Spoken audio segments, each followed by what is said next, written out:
Hey, what's up everyone? It's Rich. Alright, let's do this. We're going to ink some rain. I'm going to do it with Hunt 102 and my trusty little triangle, the Bunny Girl.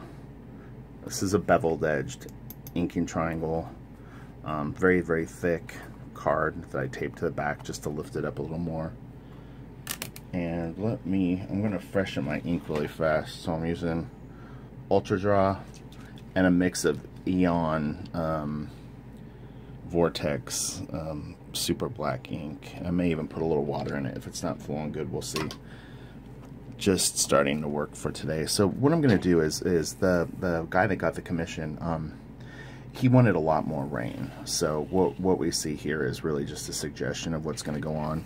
I'm going to start up here in the corner and just start kind of working my way through. So I dip this in ink, and I'm going to keep the direction of the rain the same. But I'm pushing down, flicking, pushing down and flicking, pushing down and flicking. And the paper is actually tearing just a tiny bit. It's not horrible, but I'm already seeing that it is doing that. And then what I'm gonna do is build value. And what I mean by value is a level of darkness. Okay, so I'm already, do you see the density of the raindrops? I gotta be careful, this thing freaking focuses. I don't want to do a whole video and have it be out of focus. So I'm gonna wipe off this edge. That's another thing you want to do is after you throw some lines, like a series of lines, you want to wipe this thing off real good and make sure that there's not wet ink. The other thing you want to be mindful of is this is going to be damp for a while if you use a 102. I'm laying down a lot of ink, so you don't want to run your hand through it. You'd be better off stepping away for a few minutes than running the risk of getting a pretty big smear because you got impatient. And then what I'm doing now is I'm varying the start points. I'm going to make this a raindrop. Dave had a couple of raindrops here, so I'm going to add a few more up here. Okay, and then kind of go thick to thin, thick to thin, keeping the direction pretty consistent with what David had originally put down. Okay, I'm going to go a little bit darker in this area right here, so I'll put more raindrops. Yeah, the paper is kind of mushy a little bit. I really, really hope that this is in focus. Please be in focus. Again, there's tons of that. All that ink is so wet right now.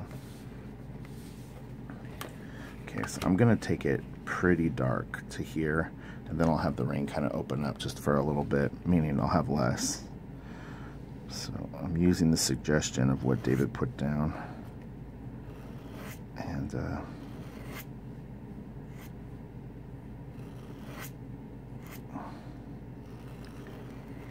And you can actually, you could do this with a micron or a few microns, you know, use a few different sizes. Just, I mean, it will have a slightly different characteristic when you look at the original, but, you know, if you're really kind of more intimidated to do it with a Hunt 102 because of all the wet ink, and again, everything down here is soaking wet. If I run my finger through that, oh my god, it would be a disaster. So we're playing with fire right now, kids. Alright, so I'm going to do these as raindrops, and I may come through, I think what I'll do, I'm going to put those in as raindrops, and then I'll come back in, I'll do a bit more detail here in a bit so that I don't run my hand through those wet spots. Like I said, playing with fire a little bit. And do you see how I'm creating like random points where the drops appear? Does that make sense? That like you don't want stuff to be too consistent, so you kind of juxtapose little patterns and shapes and things, and that will make it more interesting to the eye. And again, I can always do another pass through this at any time, I mean once it's dry obviously, and put some fanciness down, you know, if I need it. And there will be some splatter through here, but we'll do that at the end. You don't want to put a bunch of paint, meaning acrylic or ink, over the drawing at this point. It's just, it's a little too soon. You'd be kind of skipping steps a bit. Make this really thin. But yeah, so I had meant to get back to this, and I don't have a ton of time to work on it today, but I figured I could do a few minutes.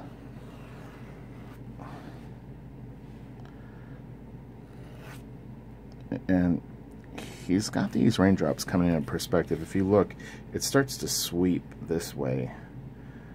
So he's got like a vanishing point that's kind of up here, but they're not all going one. They're all going one direction, but it's not like a flat perspective. There's more of a cone shape to it. And again, I have to be really, really careful now because there's a lot of wet ink. What time is it? 5:54. Okay, I'll do a couple more minutes. And again, this will be probably four-part thing to finish this up. Like I said, I've already put myself in a corner here. We'll do a little bit down here underneath the Hulk's hands. Just got to be careful I keep the perspective going the right way. Actually, you know what? That's a bad idea too. Okay, so I'm going to stop here, but this is how it starts. Okay, you get the idea of what we're going with. Let me focus this to make sure it's focused. But yeah, there's enough wet ink on here. I don't want to run the risk of messing up. But yeah, come back tomorrow. I'll do a few more minutes on this, and please smash the like, subscribe if you haven't, and I will show you how to do one version of Rain. There are a few, but this will be with a Hunt 102, some black and white splatter, and possibly some lightning appearing through this at the end. We will see. The Hulk. Cool. Thank you. Bye.